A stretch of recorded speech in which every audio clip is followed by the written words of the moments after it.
এন্ধাৰ থাকিলে মই কেনেকৈ হাঁহিব সোণহঁত তেন্তে আমি এতিয়া কি কৰিম ফাগুনী বাই?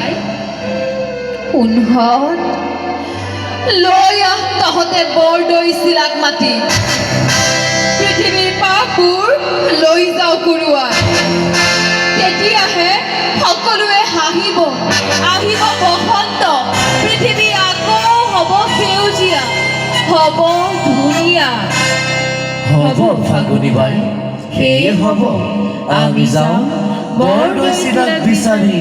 আহা আহা আহা